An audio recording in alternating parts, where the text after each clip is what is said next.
주의 은혜와 축복이 여러분들의 삶과 일터 위에 또 기도하는 기도의 제목들 위에 또 특별히 여러분 자녀들 위해 하나님의 놀라우신 은총이 넘쳐나게 되시기를 주님의 이름으로 축원합니다. 저와 여러분들이 태어난 이 대한민국 이 조선이라고 하는 이 땅은 반만년의 유구한 역사, 찬란한 역사를 가지고 있습니다. 우리가 이 대한민국에서 태어나고 살아간다고 하는 것이 참 행복한 일이고 축복된 일이죠. 늘 불평하는 사람은 어떤 상황 속에서 늘 불평하고 감사하는 사람은 늘 어떤 상황 속에서 늘 감사하게 되어 있어요.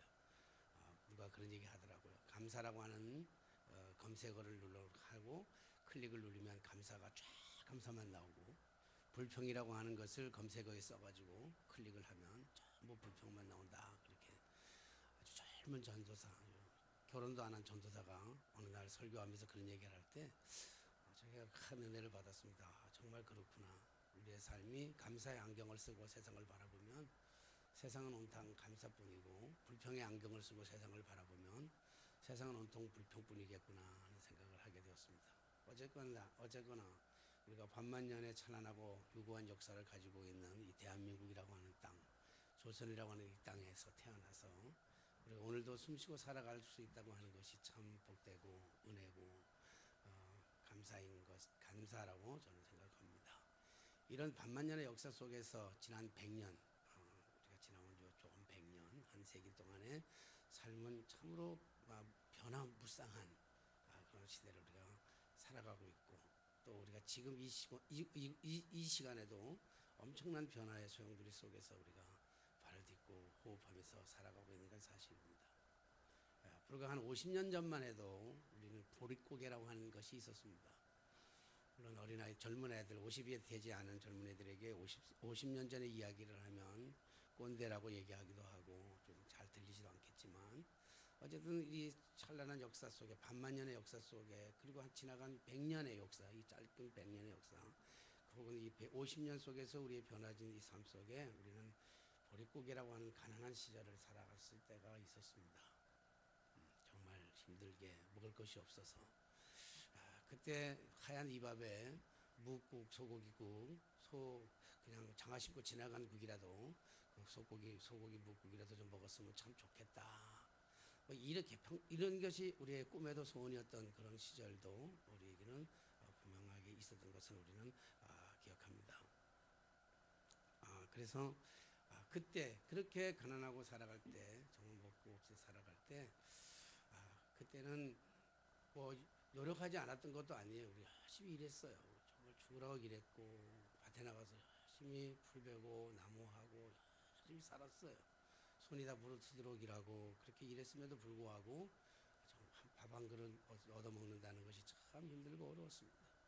그래서 시골 사람들은 서울로 상경하기도 하고, 어떻게 하든지 삼의 집 식모살이 들어가서라도 어떻게 밥이라도 한 그릇 좀 먹어, 밥이라도 배불리 채웠으면 좋겠다라고 하는 그런 시절이 있었죠. 그래서 그 시절에는 우리가 잘 산다고 하는 게 뭐냐면 부자가 되는 것이 잘 사는 거라고 생각했습니다. 어떻게든지 부자가 돼서 잘 살아봤으면 좋겠다. 그게 꿈이었어요. 잘 사는 게 부자였어요.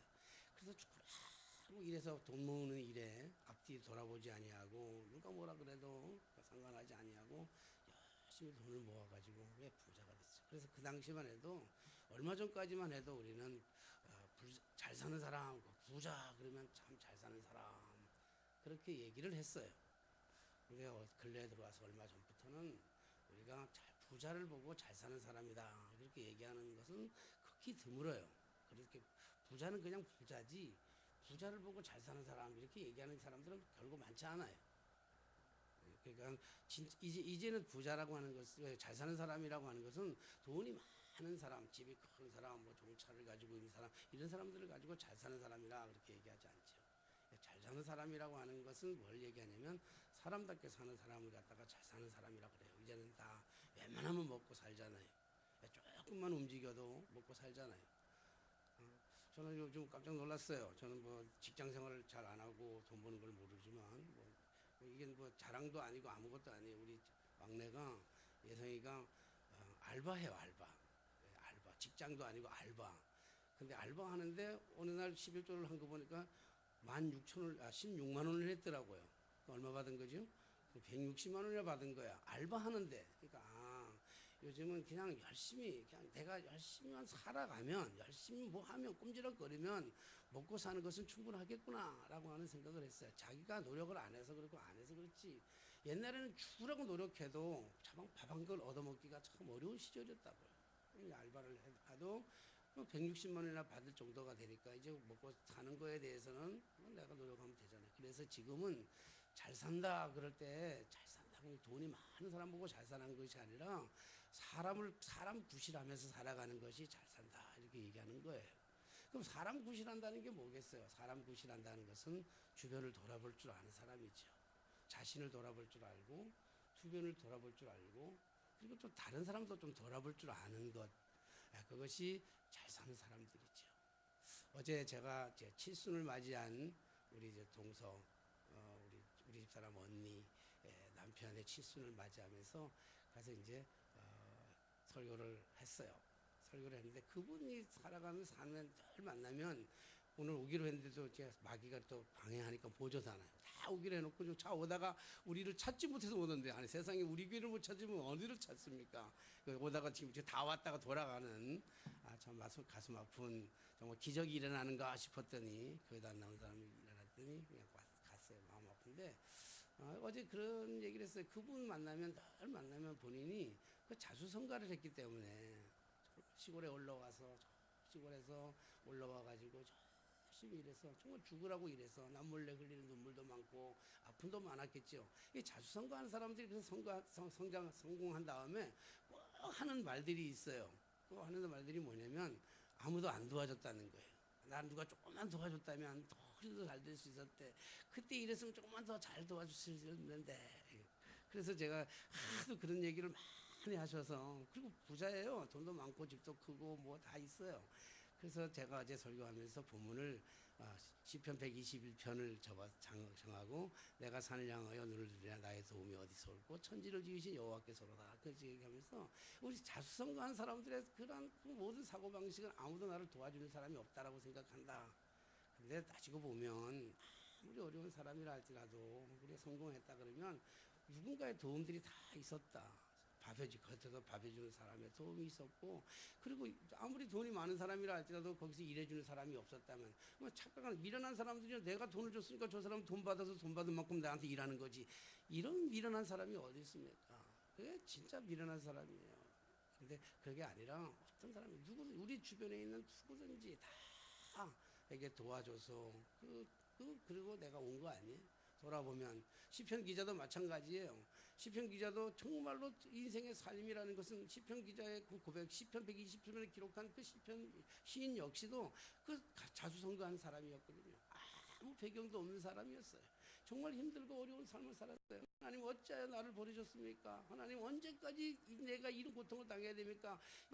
하나님 앞에 비해 고통을 느꼈던 사람인데 어느 날 다 성장하고 이제 고통의 세월이 다 지나가고 이제 성공했다고 하는 성공의 위치에 서서 저 하늘을 바라보는 순간에 깨달음이 오는 거예요. 내가 살아왔던 내 인생의 지난 날들의 모든 삶이 내 혼자가 아니었고 누군가의 도움이었고 그 누군가의 도움 속에 가장 큰 도움은 전능하신 하나님 졸지도 않고 주무시도 않았던 그 하나님이 나를 지키시고 돌봐주셨구나. 이런 고백이에요. 그 고백. 그게 시인의 고백입니다. 그렇기 때문에 사람답게 산다고 하는 것은 정말 잘 산다고 하는 것은 부유하게 돈이 많아서 떵떵거리면서 배불리 먹는 게 아니라 주변 사람들을 돌아볼 줄 알고 자신의 인생을 돌아볼 줄 알고 저 주변의 환경도 돌아볼 줄 알고 살아가는 사람들이 정말 사람답게 사는 사람이요 지혜로운 사람이요 그 사람이야말로 잘 사는 사람이에요. 하나님은 오늘 이 시간에도 그 잘 사는 사람 그 주변을 돌아보는 사람들을 찾고 계시고 그런 사람들을 만나고 싶어 하시고 그런 사람들에게 하나님께서 이 마지막 시대에 하나님의 거룩한 일들을 맡기시고 싶어 하시는 것이 하나님의 그 꿈이요 비전인 줄로 믿습니다. 부탁하건대 여러분 정말 하나님 우리 주변을 돌아보면서 내가 얼마나 가지고 있느냐가 중요한 게 아니에요. 얼마나 위대한가가 중요한 것이 아니라 내가 내 자신을 돌아볼 줄 알고 그리고 주변을 돌아볼 줄 알고 다른 사람도 돌아볼 줄 아는 그러한 사람이 되어서 하나님이 정말 기뻐하시는 그래서 하나님의 그 거룩한 일을 만들어가고 거룩한 일을 행해가는 저와 여러분들의 삶이 되게 되시기를 주님의 이름으로 축원합니다. 저는 오늘 본문 말씀을 읽으면서 본문 말씀 우리가 너무나 잘 알고 있는 말씀이잖아요. 사르밧 과부에 대한 말씀을 너무나 잘 알고 있죠. 저도 이 말씀을 너무나 잘 알고 있고 여러분들도 너무나 잘 알고 있으리라 생각됩니다. 저도 이 본문의 말씀을 아마 수백 번도 더 읽었을 거예요. 수백 번도 더 읽었을 뿐만 아니라 또 이 설교를 가지고도 수십 번도 더 했어요. 수십 번도 더 했기 때문에 사실 이 본문이 주어졌을 때는 저 이 본문을 가지고 설교하고 싶은 마음이 조금도 없었어요. 피해가고 싶은 마음이 참 많았어요. 왜냐하면 설교를 이 본문을 가지고 설교를 수도 없이 했고 이 본문을 가지고 읽으면 교인들도 설교 없이 수없이 들은 얘기고 너무나 잘하는 이야기인데 그 잘하는 이야기를 내가 굳이 얘기할 필요가 뭐 있겠을까. 그래서 이 피해가고 싶은 마음이 참 꿀뚝 같았어요.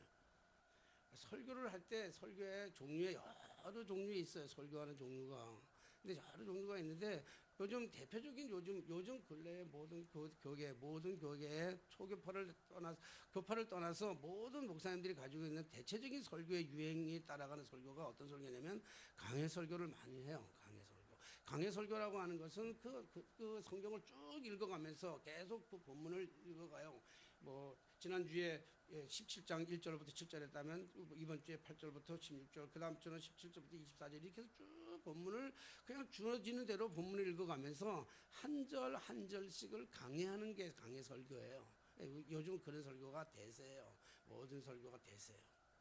감리교 설교는 대체적으로 오랫동안 감리교 설교는 어떤 설교를 많이 했냐면 저도 이제 배우기를 그렇게 많이 배웠어요. 감리교 설교는 보통 주제 설교를 많이 해요.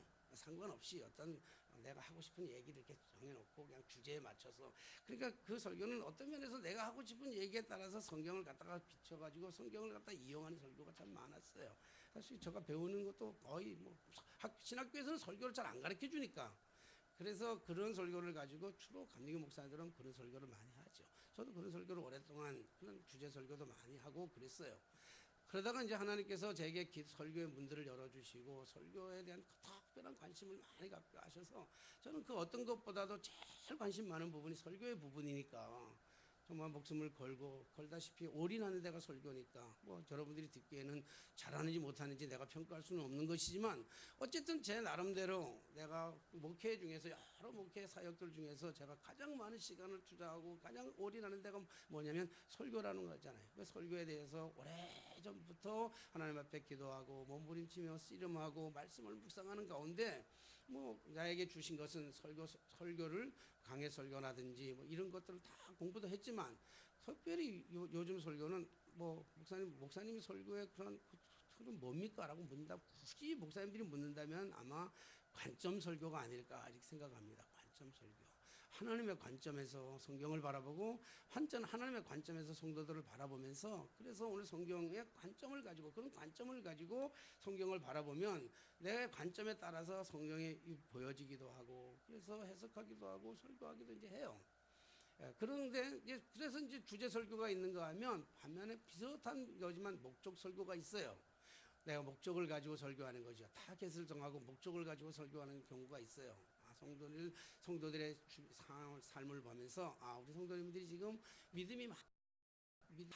사랑은 있는데 참 믿음이 없네. 그러면 믿음이라고 하는 관점을 가지고 믿음이라고 하는 목적을 가지고 설교하기도 하고 믿음은 정말 좋아 뜨겁게 막 통성기도도 하고 방언도 하고 막 역사도 일어나는데 분명한 역사도 기적도 일어나는데 교회가 냉랭하고 서로의 성도들 간에 서로 싸움하고 서로 불쟁하고 이건 사랑이 없는 거잖아요. 그러면 사랑이 있기 때문에 우리 성도님들에게 사랑의 메시지를 전해야 되겠다. 그래서 사랑이라고 하는 목적을 가지고 설교하기도 해요. 그래서 저는 수요일 날 같은 경우는 수요일은 주로 강해 설교 같이 해요. 그래서 이사야를 쭉 가지고 수요일마다 이사야 설교를 갖다가 이제 요번 주면 이사야 설교가 66장이 이제 맞춰지는 그런 강해 설교를 쭉 해왔어요. 수요일 설교 같은 경우는 이제 본문을 가지고 이제 주제를 가지고 어떤 나름대로의 목적을 가지고 설교를 하죠. 근데 주일 설교는 좀 달라요. 주일 설교는 늘 설교를 하기 위해서 말씀을 읽는 것이 아니라 그냥 말씀을 늘 읽잖아요. 하루에 주어진 말씀을 쭉 읽어요. 말씀을 쭉 읽다가 어느 날 확 가슴에 와닿는 게 있어요. 그 말씀이 이상하게 확 와닿아요. 확 와닿고 와닿으면 그 말씀을 가지고 묵상하게 되죠. 그래서 이제 설교를 위해서 설교를 준비하기 위해서 성경을 읽는 게 아니라 말씀을 읽다가 정말 강력한 이미지가 확 와닿을 때 이 말씀을 가지고 설교해야 되겠구나 라고 하는 생각을 가지고 설교를 구상하지요. 그래서 보통 이제 한 2주 전이나 3주 전에 이런 온다든지 아니면 한 주 전에 설교 끝나고 나서 또 묵상하다 보면 읽다 보면 한 주 전에 이렇게 확 와닿는 것들이 있어요. 이 본문의 말씀은 한 2주 전에 확 와닿는 거예요. 2주 전에. 지난주에는 풍랑을 만난 제자들의 모습 속에서 주님에 대한 주님이 기도하시고 그리고 손 내밀었을 때 풍랑에 손 내밀었을 때 손을 잡고 그렇게 건져주신 주님을 말씀드렸고 그리고 계속 2주 전부터 이 말씀이 확 가슴속에 와닿으면서 이 말씀을 주님 하나님께서 내게 주시는 마음이 뭐냐면 야 이거 가지고 설교해 너 이거 가지고 설교해 자꾸 이러는 거예요. 근데 저는 이 설교를 참 많이 했어요. 여러분 어쩌면 우리 교회에서도 몇 번 했는지도 몰라요. 그리고 제가 책을 쓴 것 중에서 책 쓴 중에 대표적인 설교가 이 설교라고요. 이 본문의 말씀인데 이 본문을 가지고 또 설교한다는 게 참 좀 마음에 좀 여러 가지 부담스러운 거예요. 그래서 나 이건 하나님 이거 안 하고 좀 딴 거 하면 안 되겠습니까? 그런데 생각을 자꾸 일이 몰아가는 거예요. 자꾸 너 이거 해. 그냥 이 설교 해. 왜 네가 왜 안 한다? 내가 주는데 왜 안 한다 그러느냐? 오늘 성경 말씀 보면 8절에 보니까 여호와의 말씀이 엘리야에게 임하여 이르시되 그랬잖아요. 엘리야에게 여호와의 말씀이 임했다 그랬잖아요. 사실 우리가 살아가면서 이 세상을 살아가면서 제일 힘든 때가 어디냐 하면 제일 무서울 때가 언제냐면 하나님의 영광이 떠나고 하나님의 말씀이 들리지 않을 때가 가장 무서운 시대입니다. 이게 암흑 시대예요. 암흑 시대. 하나님의 말씀이 안 들릴 때. 그래서 신구약 중간 시대는 하나님의 말씀이 안 들렸죠. 구약의 하나님의 말씀은 끊임없이 책망하고 진노하고 심판하고 그리고 돌아오라고 말씀하시는 거라면 그 신약에서는 그 약속의 말씀이 예수님께서 메시아가 오신 말씀인데 신약과 구약의 그 사이의 중간 시대는 하나님의 말씀이 하나님이 개입도 하지 아니하시고 하나님이 말씀도 하지 아니하셨던 하나님의 침묵의 시대가 흘러가는 그 시대를 가리켜서 우리는 무슨 시대라고 하냐면 암흑 시대라고 그런단 말이에요. 암흑 시대. 그러니까 제일 심한 게 암흑 시대. 근데 그러니까 하나님의 말씀이 정말 신앙생활하다 제일 어려울 때가 뭐냐면 하나님의 말씀이 안 들릴 때가 제일 어려워요. 제일 힘들고 제일 고통스러운 시간이에요. 사실은 어떻게 보면 하나님의 말씀이 들릴 때가 좋지요. 오늘 여기 보니까 여호와의 말씀이 엘리야에게 임하니라. 말씀이 임했다고 하는 것이 말씀이 들렸다는 것은 참 기쁜 일이고 좋은 일이에요. 정말 좋은 일이에요. 여러분 신앙생활 하면서 지금 신앙생활 나름대로 다 신앙생활 해줬던 거예요. 나름대로 십자가 군번 따지면 다 군번이 꽤 오래된 군번들일 거예요. 근데 그 신앙생활 오래 한 분들 중에 여러분들 중에서 정말 하나님의 음성을 몇 번이나 들으셨어요? 살아가면서 신앙생활 하면서 하나님의 분명한 음성을 몇 번이나 들으셨어요? 아마 수를 꼽기가 참 어려울 거예요. 저도 신앙생활 하면서 정말 하나님의 메시지를 하나님의 음성을 정말 이게 하나님의 음성으로 확 와닿는 정말 강력하게 하나님의 음성으로 정말 강력하게 와닿는 예를 들어서 이 파고다 교회를 올 때만 해도 그래요. 물론 제가 교회를 사임해가지고 이제 4년 동안 교회가 없어가지고 이제 감리교회에서 제명시키겠다. 사역지가 없으면 제명하는 거다. 제명하는 통지를 받고 있는 그때 그 순간에 우리 임성기 목사님을 만나가지고 임성기 목사가 그래서 파고다 교회를 나보고 담임하라고 그랬을 때 정말 이해가 안 가는 거예요. 하나님 내가 정말 주님을 위해서 목숨을 걸고 이랬는데 그리고 이 설교에 대해서 목숨을 걸었고 이 가장 귀한 일을 했는데 하나님 왜 파고다 교회입니다. 왜까 하면서 안 갑니다. 속으로 안 갑니다. 계속 목사님하고 얘기하면서 나 파고다교회 안 갑니다. 내가 파고다교회 가려고 종교교회에서 사임한 줄 아십니까? 안 갑니다. 근데 목사님한테 사실 앞면에서 말씀은 못 드렸지만요 내면에서는 끊임없이 저 롯데 저기 뷔페에서 밥을 먹으면서 목사님 끊임없이 파고다교회 와야 된다고 끊임없이 나를 설득하고 파고다교회 좋은 교회고 파고다교회는 뿌리가 좋은 교회고 건강한 교회고 그럴 때마다 속으로는 노맨 내가 안 갑니다 그랬어. 정말 식사 다 끝날 때까지 나는 파고다교회 갈 일이 없다 생각했는데 목사님하고 헤어지고 차를 몰고 롯데백화점 지하에서 을지로총으로 쭉 올라오는데 갑자기 하나님의 음성이 확 들리는 거예요. 너 거기 갈 수 있겠냐? 내가 못 간다 그랬잖아요. 내가 안 간다 그랬잖아요. 내 입을 툭 튀어. 내가 소리를 내서 여러분들 옆에 사람들이 있었으면 아마 나보고 미쳤다 그럴 거예요. 내가 못 간다 그랬잖아요. 안 간다 그랬잖아요. 그러면서 얘기가 그랬어요. 그러나 하나님의 말씀이 임하면요 하나님의 말씀은 참 거북해. 들을 때 참 부담스럽고 거북해요. 하나님의 말씀이 안 들리면 암흑의 시대지만 하나님의 말씀이 들리면요 참 거북해. 부담이 엄청스러워.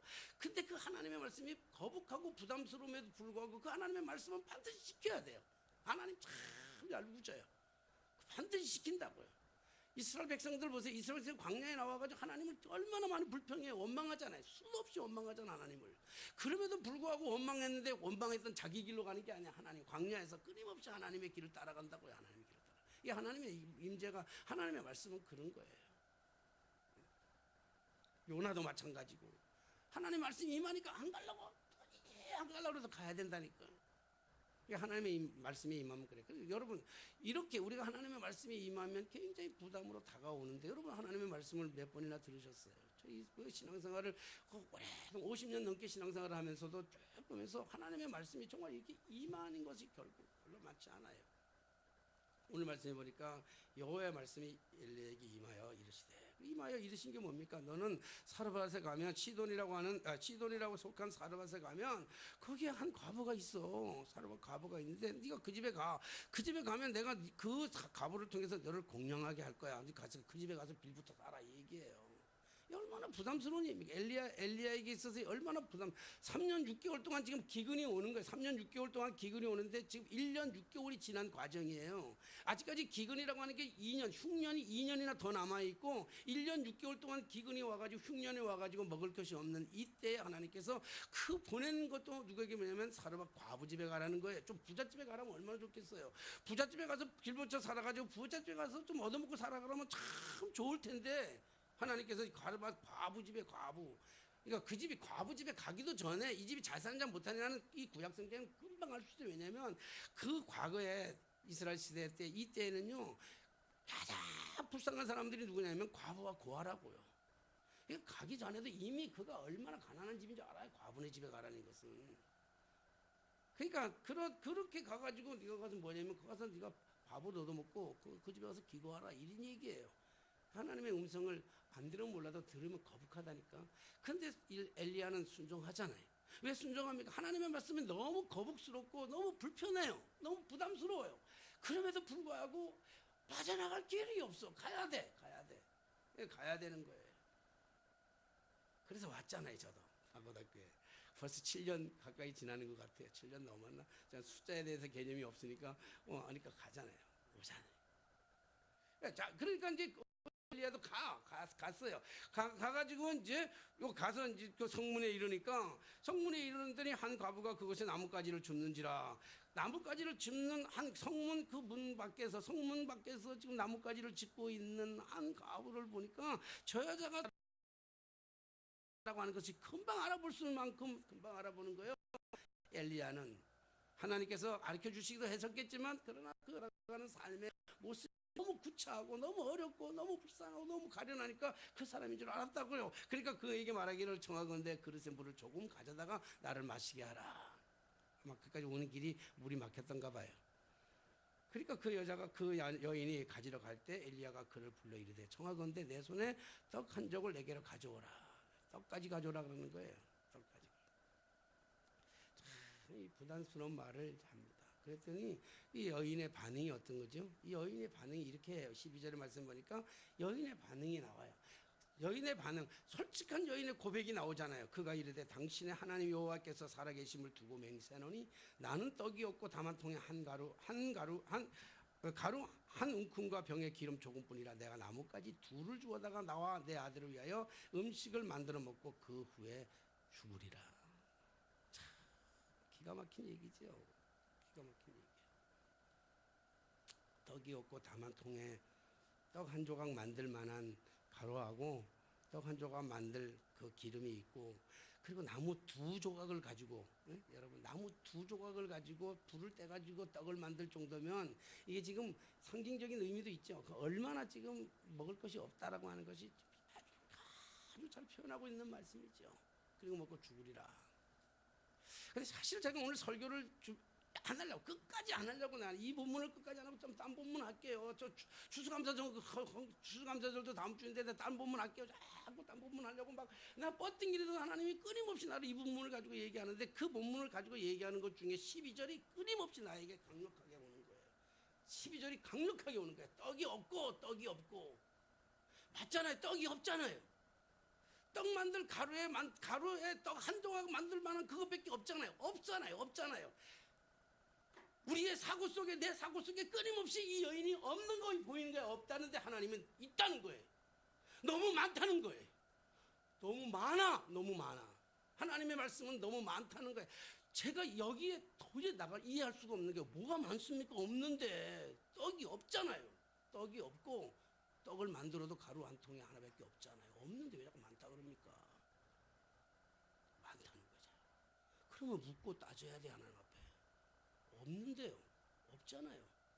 여인의 말이 틀렸습니까? 맞잖아요. 없으니까 없다 그러잖아요. 그 하나님이 내게 가르쳐주는 말씀이 뭐냐면 많다. 있는 게 아니라 많아. 왜 많습니까? 이것 때문에 한 주간을 고민하면서 씨름한 거예요. 뭐가 많다는 겁니까, 하나님? 하나님 뭐가 많습니까? 하나님 설득시키는 거야. 하나님이 끊임없이 나에게 설득시키고 끊임없이 깨닫게 하시는 거예요. 그 깨닫게 하시는 중에 충격은 뭐냐면 없는 게 사실이에요. 떡이 하나밖에 없어. 떡 하나 만들 것밖에 없어요. 그런데 내 인생을 가만히 돌아보면서 우리의 삶을 가만히 돌아보니까 없으니까 없는 데 집중하더라고요. 마지막이니까 마지막에 목숨을 걸고 마지막에 애착을 가지고 마지막에 거기다가 집중을 하는 거예요. 이거 하나 붙잡아가지고 이것밖에 없으니까 이것마저 없으면 내가 어떻게 살아란 말이에요. 이거라도 잡아야지. 많다는 거예요. 그게 너무 많다는 거예요. 그거 없으면 죽을 것 같은데. 남들은 풍성하지만 내게 요것밖에 없는데 늘 그랬어요. 남들한테 많잖아요. 그거 달라 그러지 왜 요것밖에 없는 거 왜 이거 달라 그러십니까? 하나님 해도 너무 하시네요. 하나님이 말씀하시는 거예요. 많은 거야. 너 적으니까 거기에 마음이 가잖아. 너 적기 때문에 늘 마음이 가. 차라리 많은 사람들은 거기에 마음 안 가. 근데 너 없으니까 마음이 가지고 가잖아. 없으니까 계속 거기에 마음이 가 있잖아요. 너 거기에 마음이 가 있지 말고 좀 나한테 마음이 오면 안 되겠냐 이 얘기야. 나한테 마음이 와. 그래서 물었어요. 도대체 왜 그러셔야 되는데요? 하나님 도대체 왜 그래야 돼요? 왜 이것마저도 없는 거 가지고 이것마저도 왜 자꾸 달라 그러세요? 하나님이 나한테 주시는 게 아니게, 야, 내가 그거 가져가지고 뭐 하게? 야, 내가 그거 가져 뭐 하게? 나 그 빵 한 조각 가져서 뭐 하게? 야, 네가 드리는 네 헌금 가지고 너 돈 드리는 거, 근데 그거 가지고 뭐 하게? 하나님, 내가 가난하냐? 내가 없냐? 하나님 끊임없이 나에게 책망하시는 거예요. 끊임없이. 야, 응? 없습니다. 많다. 그러면서 근데 그거 뭘 달라 그럽니까? 이거 달랍니까? 달라는 게 아니야. 달라는 게 아니야. 내가 하나님 말씀이야. 나 달라는 게 아니야, 이놈아. 그거 달라는 게 아니라니까. 그거 비워, 그릇에서. 그거 좀 비워. 또 그거 비워야 내가 주잖아. 내 거를 주잖아. 네가 차고 있으니까 줄 수가 없잖아. 이 얘기에. 주님이 비우라는 거야. 오늘 이 말씀은 비우라는 거야. 비워야 준다니까. 하나님께서 주시고 싶어서 안 달인 거예요. 하나님께서 당신의 것으로, 당신의 거룩한 것으로, 당신의 은혜를, 당신의 그 많은 것으로 주시고 싶어서 정말 안 달인한 거예요. 자식들을 키우면서 그럴 때가 참 많아요. 부모는 자식들에게 주고 싶어서 안 달랄 때가 많아요. 물론 없어서, 정말 육신의 부모로서는 없어서 줄 수 없는 안타까움도 많지만, 때로는 있는 것을 자식에게 주고 싶어도 정말 안 달라는데 자식이 비우지 못해서, 자식의 욕심이 너무 커서 주지 못할 때가 얼마나 많은지 모릅니다. 하나님께서 말씀하시는 것은 비우라는 거야. 좀 비워. 사르밧과부에게 얘기를 비우는 거야. 근데 보니까 그래요. 비우라는데 비우는 게 너무 어려워. 그래서 하나님 앞에, 하나님 비우는 게 너무 어려워요. 너무 어려워. 비우는 게 너무 어렵잖아요. 그래서 나도 안다. 그래서 지금까지는 참 뭐였냐면요. 지금까지는 많은 설교하면서 이 사르밧 과부의 믿음이 참 대단하다. 어떻게 이 마지막 떡을 가지고 만들어가지고 그 엘리야에게 대접할 수 있었을까? 여기 오늘 말씀드리니까 그가 가서 엘리야의 말대로 하였더니 어떻게 엘리야의 말대로 할 수 있을까? 그래서 끊임없이 물었어요. 못합니다. 만약에 내가 내 상황이 이런 상황이라면 나는 못합니다. 그랬어요. 지금도 못하고 지금도 여전히 못해요. 저는 뭐 솔직한 이유로 이 강단에서 서 있지만 저 이중인격이 아니기 때문에 솔직하게 내 신앙적 고백을 한다 그런다면 이 마지막 거 비우는 거 제가 못해요. 전 못해. 그래서 두 가지가 없는 것 하는 게 그게 이해가 안 됐고 비우는 게 안 돼가지고 설교 못한다 그랬어요. 내가 안 되는데 어떻게 성도들한테 비우라고 얘기합니까? 하나님 나 못합니다. 내가 안 비워집니다. 이것만큼은 비울 수가 없습니다. 내가 끊임없이 그저께 금요일 저녁 때까지만 해도 이 설교하는 게 그렇게 힘들고 어려웠어요. 나 못합니다. 못 비웁니다. 나 못 비워요. 나 요거는 내가 끝까지 지켜야 되겠습니다. 나 이거 목숨 걸고 지켜야 되겠습니다. 하나님 아무리 채워준다 이래도 나 이거 채울 겁니다. 세상에 누가 비울 수 있습니까? 세상에 비울 수 있는 사람 하나도 없습니다. 끊임없이 하나님 앞에 항의하는 거예요. 설교를 준비하면서 같은 본문을 가지고 수도 없이 설교를 준비하면서 지금까지는 이 설교를 할 때마다 너무 강렬하게, 너무 감사하게, 너무 힘있게 메시지를 전했는데 이번만큼 너무 두려운 거예요. 왜? 안 되는데. 사르밧 과부는 드렸습니다. 사랑하는 성도 여러분, 사르밧 과부는 믿음으로 드렸습니다. 할렐루야. 들으시면 채워주십니다. 할렐루야. 그래, 말하기는 쉽죠. 정말 말하기는 쉽죠. 너 드리냐? 못 드립니다. 여러분 얼마나 이중적입니까? 강단에 선포되는 게 얼마나 이중적이에요. 지도 못 드리면서 성도 보고 드리래. 지도 못 비우면서 성도 보고 비우래. 말도 안 되는 소리. 그러니까 너무 괴로운 거야, 금요일날. 근데 금요일날 다니엘 기도회를 하면서 그리고 기도하는데 하염없이 하나님이 나에게 주는 거야. 나에게 오는 메시지가 그런 거야. 야 이놈 새끼야. 야 이놈아. 비우는 건 네가 비우는 게 아니야 이놈아. 네가 비우는 게 아니야. 내가 은혜를 베풀어야 비우지. 이 사르밧 과부가 그 사람이 대단해서 비운 게 아니야. 하나님의 은혜가 임하니까 비우는 거지. 은혜가 임하니까 비우는 거야. 은혜가 임하니까. 너 못 비워. 너가 비우면 네 교만이야 이놈아. 그러니까 네가 비웠다고 맨날 얘기하잖아. 너 통장 다 버렸다고 맨날 얘기하잖아. 네가. 응? 너 가진 거 다 하나님한테 바쳤다고 네 맨날 간증하고 자랑하고 다녔잖아. 너가. 그건 네가 한 거 아니라니까. 차를 타고 오다가 저기 의정부 갔다 차를 타고 오다가 문득 다이소가 눈에 이렇게 들어오는 거예요. 다이소가 들어오는데 갑자기 막 은혜가 막 밀려와. 왜냐하면 다이소 사장이 박종부 씨인데 그 부인이 이순옥 권사인가 그래요. 나 잘 몰라요. 이름만 알아. 이름만. 얼굴도 몰라. 얼굴도 모르고 이름도 모르는데 그 얼굴도 모르고 이름도 모르는 그분이 정말 우리 먹을 것이 없을 정말 어려운 그때 1년 동안 한 달에 100만 원씩 보내주시더라고. 한 달에 100만 원씩. 그런 생각이 오늘 이 말씀을 준비하면서 들리는 거야. 야, 하나님의 은혜가 크시구나. 이거는요. 이 그분 얘기만 이거요. 지금 제가 그 치부책 일기장 다 뒤지면요. 정말 말도 없이 많은 하나님의 은혜, 내 힘과 내 노력이 아닌 정말 하나님께서 베풀어 주신 내 빈 그릇에 채워 주신 하나님의 은혜가 너무너무 많아요. 너무 많아요. 뭐 어떻게 다 설명하겠어요. 제가 책을 쓰고 일기장에다가 그 꺼내가지고 책을 다 쓰면요. 근데 그 많은 것들이 네가 잘해서 한 게 아니라니까. 네가 비우는 게 아니야. 지금 성경에 보면 그냥 어느 학교 문득 여인이 그냥 연뜩 할렐루야 그냥 이게 비운 게 아니에요. 하나님의 은혜가 임하니까 비우잖아요. 사랑하신 여러분, 우리가 비울 수 있다면, 우리가 내려놓을 수 있다면, 우리가 포기할 수 있다면 그건 전적인 하나님의 은혜인 줄로 믿습니다. 2018년 추수감사절을 맞이하면서 우리가 추수감사절 예배를 준비하면서 어떻게 준비할까? 이 말씀을 준비했어요. 추수감사절이라는 것은 감사의 예물을 드리는 게 아니더라고요.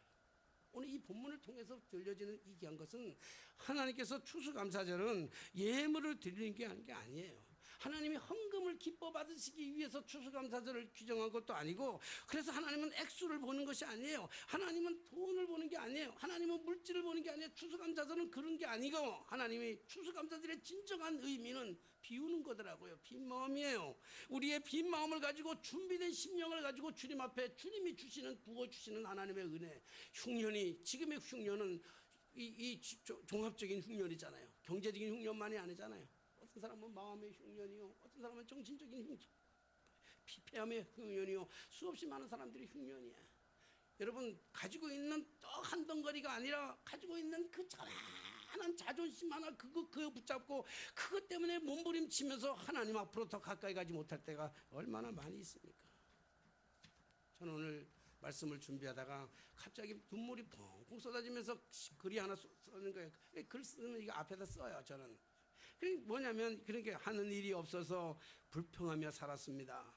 가진 것이 없으니 드릴 것이 없다고 불평하며 살았습니다.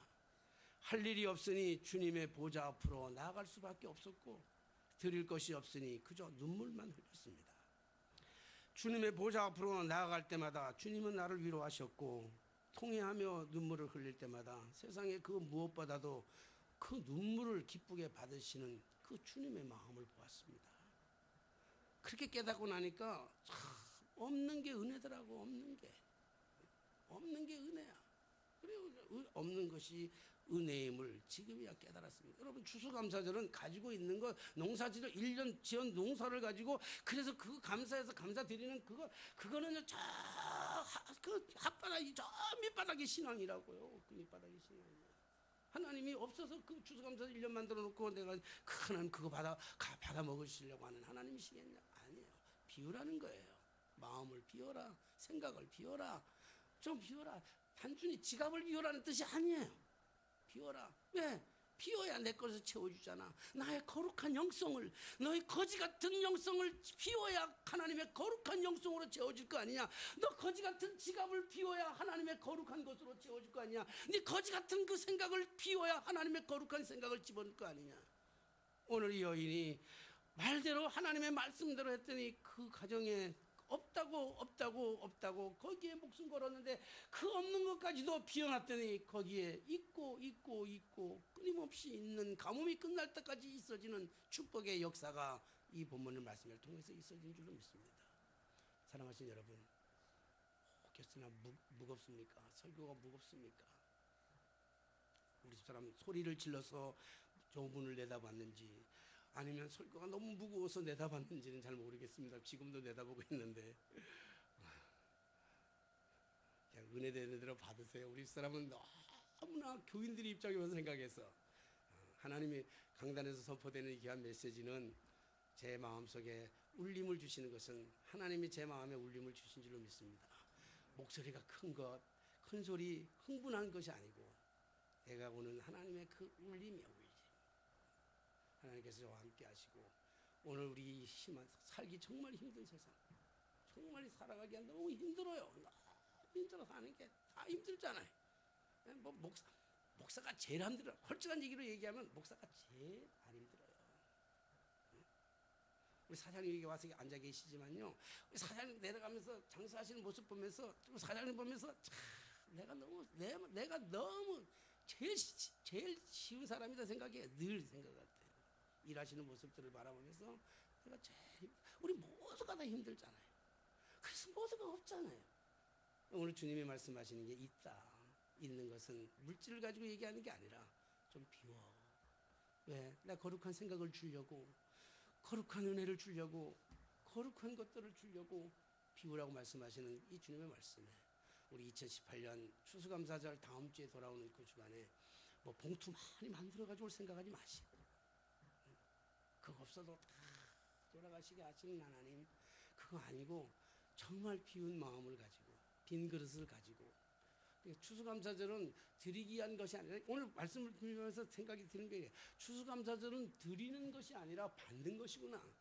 받는 것, 하나님의 빈 그릇을 가져와가지고 그릇대로 채워주시마 약속하셨던 그 하나님의 은혜로 우리가 빈 그릇을 가지고 우리의 빈 심령을 가지고 그 추악한 심령들을 깨끗하게 정리해가지고 빈 그릇 가지고 와서 추수감사절에 나와서 하나님의 은혜를 받아가는 게 추수감사절이구나. 2018년 추수감사절은 그렇게 맞이하게 되시기를 주님의 이름으로 축원합니다. 기도하겠습니다. 하나님의 말씀이 때때로 이해가 안 갈 때가 참으로 많았습니다. 가진 것이 너무 없는데 너무 많다고 말씀하시고 정말로 드릴 수 없는데 달라고 하시는 주님의 그 얄궂은 말씀 앞에 때로는 절망하고 때로는 좌절하지만 그럼에도 불구하고 주님의 말씀을 거부할 수가 없었습니다. 주님의 말씀에 거부할 수 없어서 어쩔 수 없이 정말 하늘 수 없이 주님 앞에 드리고 비웠을 때 하나님께서는 그곳에 하나님의 것으로 하나님의 거룩한 것으로 하나님의 그 거룩한 은혜로 채워주시는 하나님의 기적을 수없이 경험했음에도 불구하고 또다시 여러 가지 어려움이 앞에 닥치면 갈등하고 힘들어했음을 우리가 고백합니다. 주님, 비울 수 있는 것도 주님의 은혜요, 내려놓을 수 있는 것도 주님의 은혜요, 포기할 수 있는 것도 주님의 은혜인 줄로 믿사오니 주여 오늘도 우리에게 하늘의 은혜를 부어주셔서 은혜로 살아가는 저희들의 삶이 되어지게 하여 주시옵소서. 내 손에 든 것 무엇이든지 내 손에 든 것 바라보지 말게 하여 주시옵시고 주님 손에 든 것 주님만 바라보며 오늘도 승리하며 살아가는 저희들이 되게 하시되 그렇게 빈 마음으로 주님 빈 그릇으로 주님 앞에 나오는 추수감사절 예배가 되게 하여 주옵소서. 예수님의 이름으로 기도하옵나이다. 아멘. 찬송가 50장 합성하시겠습니다.